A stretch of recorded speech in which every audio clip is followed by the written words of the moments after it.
Praise lord అండి. అందరూ బాగున్నారు కదా! వాక్యంలోకి వెళ్ళే ముందు చిన్న ప్రార్థన చేసుకుందాం.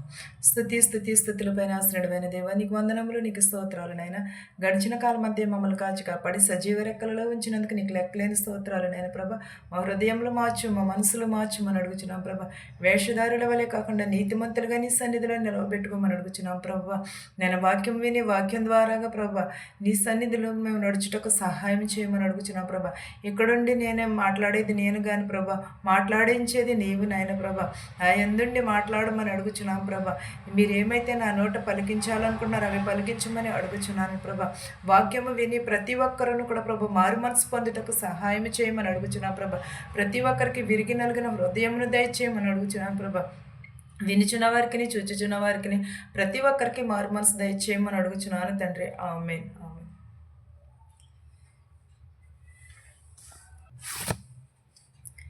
మత్తయి సువార్త 24:20 చూద్దామండి. అప్పుడు మహాశ్రమ కలుగునట్లు గనుక మీరు పారిపోవుట చలికాలమైనందున విశ్రాంతి దినమందైనను సంభవింపకుండా వలనని ప్రార్థన చేయుడి. మనకి శ్రమ వచ్చినప్పుడు ఏమి ఉండకూడదు, విశ్రాంతి దినం. మనం విశ్రాంతి దినమున మనము ప్రార్థనకి వెళ్ళాలంటే ఏం చేస్తాం మనము? అయ్యో ఎండ ఎక్కువగా ఉన్నది, నేను వెళ్ళలేను, ఇంట్లోనే కూర్చుంటాను.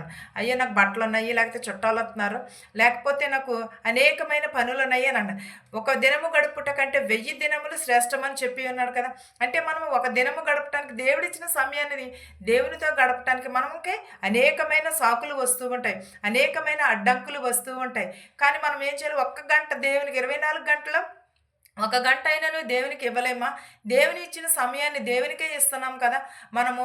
కానీ దేవుని సన్నిధికి వెళ్ళాలంటే అనేకమైన శోధనలు, అనేకమైన వంకలు, అనేకమైన అడ్డంకులు వస్తూ ఉంటాయి. ఆ అడ్డంకులన్నీ కూడా ఏం చేస్తాం? మనమే తెచ్చుకుంటాం. ఆ అడ్డంకులన్నీ కూడా దేవుని ప్రార్థించాలి అనే ఆ మాటే మానేస్తాం. మనం విశ్రాంతి దినమున ఏం చేయాలి? మోకరించి ప్రార్థన చేయాలి. దేవుని సన్నిధిలో ఒక గంట అయినను గడపాలి. ఒకవేళ మనకి ఏదైనా శ్రమ అయినను ఏదైనా కలిగితే అది మనకి విశ్రాంతి దినము రాకముందే గడిచిపోవాలని దేవునిని ప్రార్థన చేయమని అంటున్నాడు. దేవుని రాకడ సమీపంలో ఉన్నది. ప్రతి ఒక్కరును కూడా దేవుని రాజ్యమును వెతకాలి. ప్రతి ఒక్కరును కూడా మారు మనసును పొందాలి. అది మానేసి దేవుని సమయాన్ని దేవునికి ఇస్తానికి మనము చాలా బాధపడిపోతూ ఉన్నాం. దేవుని సమయాన్ని దేవునికి ఇవ్వాలి. మత్తయి సువార్త 24:25 చూద్దాం ఒకసారి. ఇదిగో ముందుగా నేను మీతో చెప్పుచున్నాను. 26 చూద్దామండి. కాబట్టి ఎవరైనాను ఇదిగో అరణ్యంలో ఉన్నాడని మీతో చెప్పినను వెళ్ళకుడి. ఇదిగో లోపలి గదిలో ఉన్నాడని చెప్పినను నమ్మకుడి. ఇదిగో మనకి ఏం చెప్పుచున్నాడండి?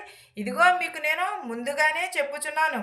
కాబట్టి ఎవరైనాను యేసుక్రీస్తు అక్కడ ఉన్నాడు, ఇక్కడ ఉన్నాడు రండి అని చెప్తే ఎవరను కూడా నమ్మకుడి. నేను ఏ రీతిగా వచ్చినా కూడా తెలియదని చెప్పుచున్నాడు. ఎవరైనాను ఇదిగో అరణ్యంలో ఉన్నాడని మీతో చెప్పినను వెళ్ళకుడి. ఇదిగో లోపల గదిలో ఉన్నాడని చెప్పినను నమ్మకుడి. మెరుపు తూర్పున పుట్టి పడమటి వరకు ఎలాగూ కనబడునో అలాగే మనుష్య కుమారుని రాకడయు నుండును. ఎలా ఉండినండి? దేవుని రాకడ. దేవుడు ఇదిగో ఇక్కడ ఉన్నాడు, అక్కడ ఉన్నాడని చెప్తూ ఉంటారు. కానీ అక్కడికి వెళ్ళకుడి, వారిని నమ్మకుడి. తూర్పున ఎలాగ పుట్టునో పడమటి వరకు ఎలాగ ఉండునో మెరుపు, అలాగనే దేవుని రాకడ కూడా అలాగే ఉన్నదని అంటున్నాడు. ఈ గదిలో ఉన్నాడు దేవుడు, అక్కడ గదిలో ఉన్నాడు రండి, ఇక్కడ ఉన్నాడు అక్కడ ఉన్నాడు రండి అని చెప్తే వారిని నమ్మకుడి అని అంటున్నాడు.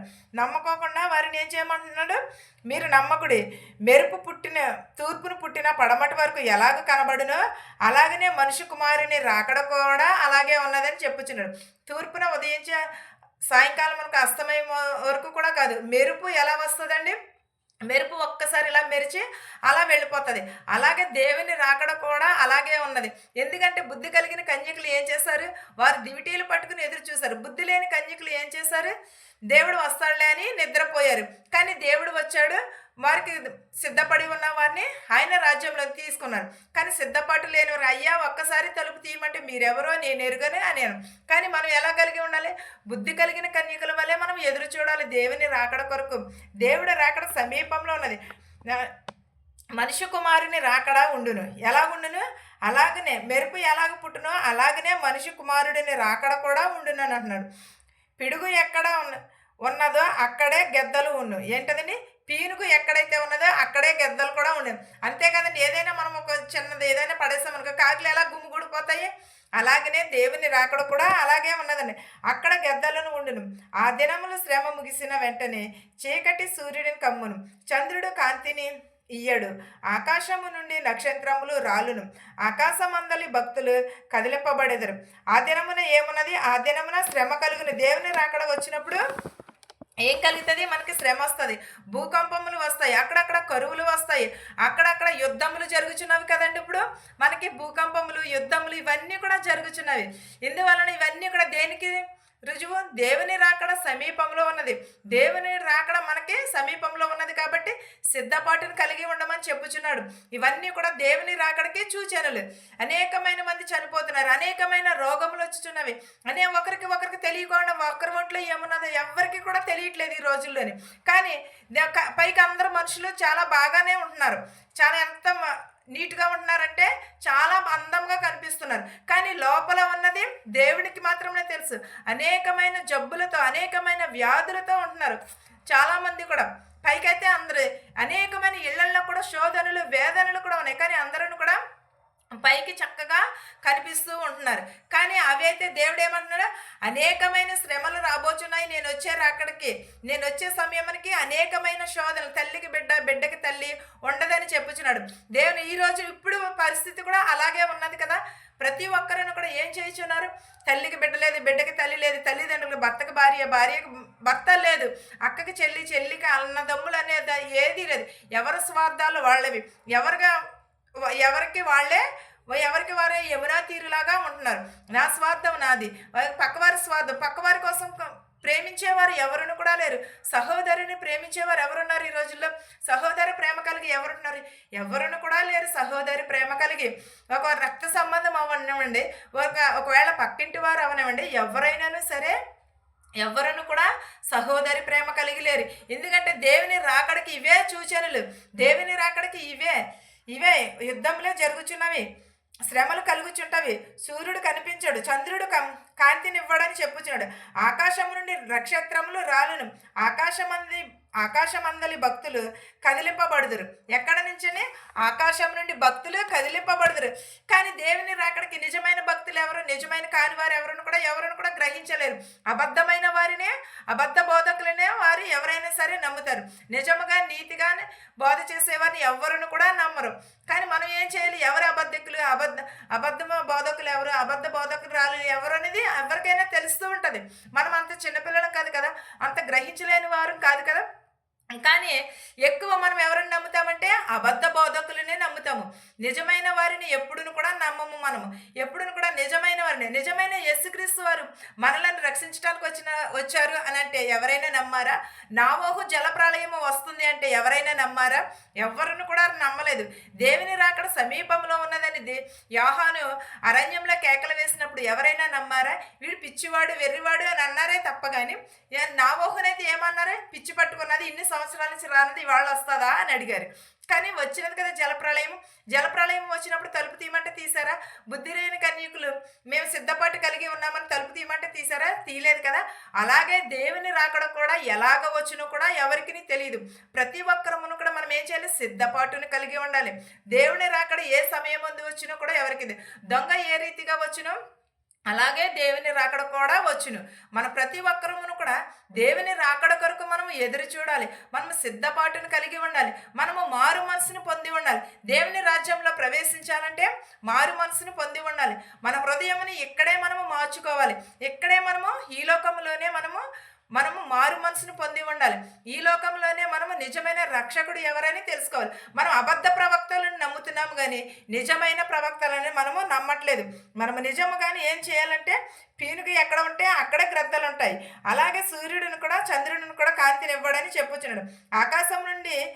ఆకాశమందలి భక్తులు కదిలింపబడుదురు. అప్పుడు మనిషి కుమారుని చూచెన ఆకాశమందు కనబడును. అప్పుడు మనిషి కుమారుడు ప్రకాశవంతముతోను మహామహిమతోను ఆకాశ మేఘాశూరుడై వచ్చుట చూచి భూమి మీదనున్న సకల గోత్రముల వారు రొమ్ము కొట్టుకుందరు. ఎలాగ వస్తానంటున్నాడండి మనిషి కుమారుడు ఎలాగ వస్తానంటున్నాడు? అప్పుడు మనిషి కుమారుడు చూచెన ఆకాశమందు కనబడునని చెప్పుచున్నాడు మనిషి కుమారుడు వచ్చినప్పుడు. అప్పుడు మనిషి కుమారుడు మహాప్రభావముతోను మహామహిమతోను ఆకాశ మేఘాసూరుడై వచ్చుట చూచేదమని అన్నాడు. ఎలా వస్తానంటున్నాడు? మేఘాసూరుడై వచ్చుట. మనము మేఘాసూరుడై యేసుక్రీస్తు వారు వచ్చినప్పుడు మనము చూచేదమని అంటున్నాడు. మనం ఎలా వస్తానంటున్నాడు దేవుడు? ఆకాశ మహిమ అంత వస్త్రమును కలిగి వెలుగుతో వస్తాను అని చెప్పుచున్నాడు. మనకు మనిషి కుమారుడిని రాకడా ఉండును. అలాగే అప్పుడు మనిషి కుమారుడు ఆకాశమందు కనబడును అంటున్నాడు. మనిషి కుమారుడు మహాప్రభావముతో మహామహిమతోనూ మేఘాసూరుడై వచ్చుట భూమి అందున్న సకల గోత్రముల వారు రొమ్ము కొట్టుకుందుడు. ఎలాగా? మేఘాసూరుడై మహామహిమతోనూ ఆకాశ మేఘాసూరుడై వచ్చుట చూచి భూమి మీద ఉన్న సకల గోత్రముల వారు రమ్ము కొట్టుకుందరట. భూమి మీద ఉన్నవారు సకల గోత్రముల వారు ఏం చేస్తారు? రమ్ము కొట్టుకుందురు. రమ్ము కొట్టుకుని ప్రభువా వచ్చుచున్నాడని కేకలు వేయించున్నారు. మనమందరం కూడా ఏం చేస్తామంటే, ప్రభువా నీ రాజ్యంలో నన్ను చేర్చుకో అని మనము పై రూపమును కాదు, మనం నమ్మేది దేవుడు. మన హృదయమును దేవుడు నమ్ముతాడు. ప్రతి ఒక్కరమును కూడా దేవుని రాకడ కొరకు మనం సిద్ధపాటును కలిగి ఉండాలి. దేవుడు మహిమారూపుడై మేఘాసూరుడై వచ్చుచున్నాడు. దేవుడు వచ్చినప్పుడు ప్రతి ఒక్కరిని కూడా ఏం చేస్తారు? రమ్ము కొట్టుకుని ఏడుస్తారు. ప్రభువా నన్ను రక్షించు, ప్రభువా నన్ను నీ మార్గంలో చేర్చుకో నీరాని అని మనం కేకలు వేస్తాము. కానీ దేవుడు మనం సిద్ధపాటు కలిగి ఉంటే మనల్ని తీసుకుపోతారు ఆయన రాజ్యంలో. ఒకవేళ మనము మారు మనసు పొందలేకపోతే ఇక్కడే నరకంలోనే ఉండిపోతాము. ఏం చేయాలి? మనము మారు మనసును కలిగి ఉండాలి. మనుషులు మెచ్చే మారు మనసు కాదు, దేవుడు మెచ్చే మారు మనసును కలిగి ఉండాలి. ప్రతి ఒక్కరమును కూడా మనుషుల కోసం ఏది చేయవద్దు. దేవుడు చూస్తున్నాడనే భయముతో భక్తితో ప్రతి ఒక్కరును కూడా మారు మనసు పొందాలని అడుగుచున్నాను. ఈ వాక్యమును మీకును మాకును మనందరికీ తోడయ్యుండును గాక. ఆమేన్. ప్రార్థించుకుందాం. స్థుతులపైన ఆసీనుడైన దేవా, నీకు స్తోత్రములు, నీకు వందనాలు నాయన ప్రభా. నాయన నీకు స్తోత్రాలు యేసయ్య. గడిచిన కాలం అంతే మమ్మల్ని కాచి కాపాడి సజీవ రెక్కలలో ఉంచినందుకు నీకు లెక్కలేని స్తోత్రాలు నాయన. మా హృదయములు మార్చు, మా మనస్సులు మార్చు అని అడుగుచున్నా ప్రభా. వేషధారుల వలె కాకుండా నీతిమంతులుగా నీ సన్నిధిలో నిలవబెట్టుకోమాయన ప్రభా. మా శత్రువుల్ని మిత్రువుల్ని దీవించమని అడుగుచున్నాం ప్రభా. ధనికులనేమి భేదాలనేమి దీవించమని అడుగుచున్నాం ప్రభా. ప్రతి ఒక్కరి కుటుంబంలోను ప్రభా శాంతిని సమాధానముని దయచేయమని అడుగుచున్నాను ప్రభా. నేను వృద్ధాప్యంలో ఉన్నవారిని దీవించమని అడుగుచున్నా ప్రభా. నడువయసులో ఉన్నవారిని, అంగవైకల్యం కలిగిన వారిని, గ్రుడ్డి వారిని, మోగవారిని, చెవిటి వారిని ప్రభా స్వస్థపరచమని అడుగుచున్నాను నేను ప్రభా. ప్రతి ఒక్కరిని ప్రభా స్వస్థపరచమని అడుగుచున్నాను ప్రభా. అనేకమైన రోగములతో వ్యాధులతో ఉన్నారు నేను ప్రభు. వారందరినీ ప్రభ స్వస్థపరచు నాయన ప్రభ. స్వస్థపరచు యెహోవాను నేనే అన్నావు నాయన ప్రభ. వెధవరాలు తరపున వ్యాజ్యం ఆడతానన్నావు ప్రభ. వెధవరాలు బిడలను దీవిస్తానన్నావు నాయన ప్రభ. నాయన ఎంతోమంది నాయన ప్రభ ఎన్నో శోధనలతో వేదనలతో ఉన్నారు నాయన ప్రభ. వారి వేదనలను శోధనలను తీసివేయమని అడుగుచున్నాను ప్రభ. ప్రతి ఒక్కరికి మారు మనసుని దయచేయమని అడుగుచున్నాం ప్రభ. బస్సులో వెలుచున్నటువంటి వారిని, రైల్లో వెలుచున్నటువంటి వారిని, ఆటోల్లోని, ట్యాక్సీలోని, బళ్ళు మీద వెళుచున్న వారిని ప్రతి ఒక్కరికి ప్రభు మారు మనసును దయచేయమని అడుగుచున్నాను ప్రభ. ప్రతి ఒక్కరి కుటుంబంలో శాంతిని సమాధానమును దయచేయమని అడుగుచున్నాను నాయన ప్రభ. వారి ఎవరెవరైతే ఏ చేతి పనులైతే చేయుచున్నారో ప్రభా, వారి చేతి పనులను దీవించి ఆశీర్వదించమని అడుగుచున్నాము నాయన ప్రభా. ప్రతి ఒక్కరి ప్రభ చేయుచున్న పనులను ప్రభా మీరుండి నడిపించమని అడుగుచున్నాం ప్రభా. పిల్లలు లేని వారికి పిల్లలు దయచేయమని అడుగుచున్నాం ప్రభా. గర్భిణీ స్త్రీలకు సిలువైన కనుక దయచేయమని అడుగుచున్నాం ప్రభా. వరుడి కోసం వధువు కోసం చూస్తున్న వారికి సరైన సహాయం చేయమని అడుగుచున్నాం ప్రభా. బాలుడు నడవలసిన త్రోవ నేర్పు నాయన ప్రభా. నేను యవనస్తులు త్రట్టిల్లిపోకుండా నీ పాదాల చెంత చేర్చుకోమని అడుగుచున్నాము నాయన ప్రభా. ఇంకా ప్రభ అనేకమైన వారు ప్రభ ప్రార్థనలు కోరి ఉన్నారు ప్రభ. నేను ఇజ్రాయెల్ దేశంలో ఉన్నారు ప్రభ. వారికి యుద్ధములు జరుగుచున్నాం ప్రభ. యుద్ధములను ఆపుచేయమని అడుగుచున్నాము నాయన ప్రభ. ప్రతి ఒక్కరికి ప్రభ శాంతిని సమాధానమును దయచేయమని అడుగుచున్నాం ప్రభ. ఇతర దేశంలో ప్రభ ఉన్నారు ప్రభ. ప్రతి ఒక్కరిని ప్రభ పేరు పేరు చెప్పిన దీవించమని అడుగుచున్నాం ప్రభా. వారికి కావాల్సిన వసతులు దయచేయమని అడుగుచున్నాం ప్రభా. వారు పని చేసుకునేటకు శక్తిని బలమును దయచేయమని అడుగుచున్నాం ప్రభా. మెడికల్కి వెళుచుండగా ప్రభా మెడికల్లో పాస్ అయ్యేటకు సహాయం చేయమని అడుగుచున్నాం ప్రభా.